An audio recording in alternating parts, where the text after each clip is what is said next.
नमस्कार दोस्तों, आपका हमारे चैनल सिंसियर सीकर्स पर एक बार पुनः स्वागत है। तो चलिए आज हम एक नई कहानी सुनते हैं। यदि आपको यह कहानी पसंद आए तो इस चैनल को लाइक एवं सब्सक्राइब जरूर करिएगा। एक समय की बात है, गौतम बुद्ध के हजारों शिष्य उनके पास अध्ययन करने आते थे।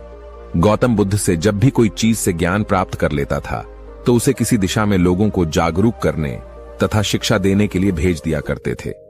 बुद्ध का एक शिष्य बुद्ध के आश्रम में लगभग 6 सालों से था। वह शिष्य महात्मा बुद्ध के पास आया और बुद्ध से कहा, मुझे यहां आए लगभग 6 साल हो गए हैं।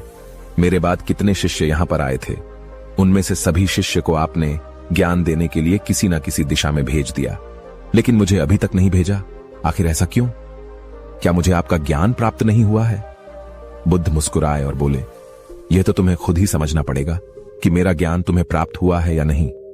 शिष्य बोला, हे बुद्ध, आपने इन 6 सालों में जो मुझे उपदेश दिया है वह मुझे सब याद है।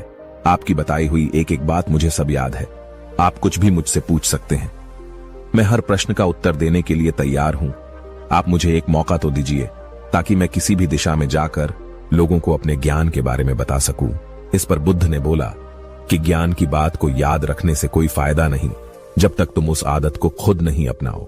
शिष्य ने कहा, जो भी हो, कृपया मुझे एक मौका जरूर दीजिए। आप मुझ पर भरोसा रखें, मैं सभी को अपने ज्ञान से प्रभावित कर सकता हूं। मैं लोगों को ऐसी बातें बता सकता हूं जिससे लोगों के जीवन में शांति आ जाएगी और वह अपना शांतिपूर्ण जीवन जी पाएंगे। तो फिर बुद्ध ने कहा, अभी तुम तैयार नहीं हो। जब तुम उसके लिए तैयार हो जाओगे तो फिर मैं तुम्हें खुद ही किसी दिशा में जाने के लिए बोल दूंगा। शिष्य ने कहा, क्या आपने मुझे इन 6 वर्षों में इतना भी ज्ञान नहीं दिया कि मैं किसी को प्रभावित ना कर पाऊं? बुद्ध ने कहा, ठीक है, तुम पूर्व दिशा में चले जाओ। वहां एक गांव मिलेगा, वहां से भिक्षा मांग कर लाना और अपने ज्ञान से लोगों की मदद करना। कल सुबह तुम वहां अकेले जाना और शाम में आकर मुझे बताना कि तुमने लोगों की सहायता कैसे की। शिष्य यह बात सुनकर बहुत खुश हुआ और आशीर्वाद लेकर चला गया। वो रात भर ज्ञान समेटता रहा और मन ही मन सोच रहा था कि मैं वहां ज्ञान का ऐसा छाप छोड़ूंगा कि वहां के लोगों के साथ बुद्ध भी मुझसे प्रभावित हो जाएंगे। सुबह उठकर वह महात्मा बुद्ध को प्रणाम करने गया। उन्हें प्रणाम कर वह पूर्व दिशा की तरफ निकल गया। शाम को जब वह वापस आया तो बुद्ध ने देखा कि शिष्य के माथे पर चोट लगी है और खून बह रहा है। बुद्ध ने उसे पट्टी की ओर पूछा, तुम्हें चोट कैसे लगी? शिष्य ने कहा, वहां के लोग बेहद ही दुष्ट हैं, उन्हें जरा भी बुद्धि नहीं है। मैं उस गांव में भिक्षा लेने गया पर किसी ने मुझे भिक्षा नहीं दी। सब मुझे वहां गालियां दे रहे थे। एक व्यक्ति ने भिक्षा तो दी थी लेकिन नीचे फेंक कर और कहा, इसे उठा लो। मैंने उन्हें काफी समझाया लेकिन मेरी बात सुनने को तैयार ही नहीं थे। उन्होंने मेरे साथ हाथापाई की जिससे मुझे चोट लग गई। बुद्ध, आप मुझे दूसरी जगह भेजिए जहां के लोगों में ज्ञान हो, वो इस तरह ना हो। बुद्ध शिष्य की बात सुनकर मुस्कुराए और बोले, अगर दूसरे गांव में भी ऐसे ही गांव के लोग होंगे तब तुम क्या करोगे?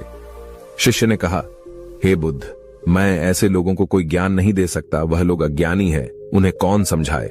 बुद्ध ने कहा, वह लोग अज्ञानी नहीं बल्कि ज्ञानी है। उनके पास बहुत ज्ञान है परंतु उनके पास खुद का ज्ञान है। अब अगर तुम किसी दूसरे के ज्ञान को चोट पहुंचाओगे तो वह कुछ तो कहेंगे ही। तुम्हें ऐसे लोग हर जगह मिलेंगे, तब तुम अपना ज्ञान उन्हें कैसे दोगे? बुद्ध ने कहा, आज तुम आराम करो, कल शाम को मेरे पास आना। शिष्य बुद्ध को प्रणाम करके चला गया। अगली शाम जब वह वापस बुद्ध के पास आया तब वहां बुद्ध के एक और शिष्य मौजूद थे। उनके हाथ में भी चोट लगी हुई थी। बुद्ध ने शिष्य के हाथ पर चोट देख उस पर पट्टी की और उससे पूछा, तुम्हें यह चोट कैसे लगी? शिष्य ने कहा, आपने पूर्व की ओर एक गांव में मुझे जाने के लिए कहा था तो वहीं मुझे चोट लगी। बुद्ध ने कहा, वहां तुम्हारे साथ क्या क्या हुआ, तुम मुझे बताओ। शिष्य ने कहा, वहां पर मैंने सबसे भिक्षा मांगी लेकिन किसी ने भी भिक्षा नहीं दी। एक व्यक्ति जिसने भिक्षा दी भी तो मुझे जमीन पर फेंक कर दी थी और कहा, उसे उठा लो। तो मैंने उसे उठाकर अपने झोले में रख लिया और मैंने उसे सफल होने का आशीर्वाद दिया। तब उस व्यक्ति ने मुझसे कहा, आप बड़े अजीब लगते हो, मैं आपका अपमान कर रहा हूं और आप मुझे आशीर्वाद दे रहे हो। तो मैंने उनसे कहा कि आप दानी हो, आपने मुझे दान दिया है इसलिए मैं आपको आशीर्वाद दे रहा हूं। फिर मैं वहां से आगे गया तो कुछ लोगों ने मुझे वहां से वापस जाने के लिए कहा। उन्होंने मुझे कुछ अपशब्द कहे और मुझ पर पत्थर भी फेंके। जिससे मुझे चोट लग गई। और जब मैं वापस आ रहा था तब रास्ते में मैंने एक मां को रोते हुए देखा। वह अपने बीमार बच्चे को लेकर चिंतित थी।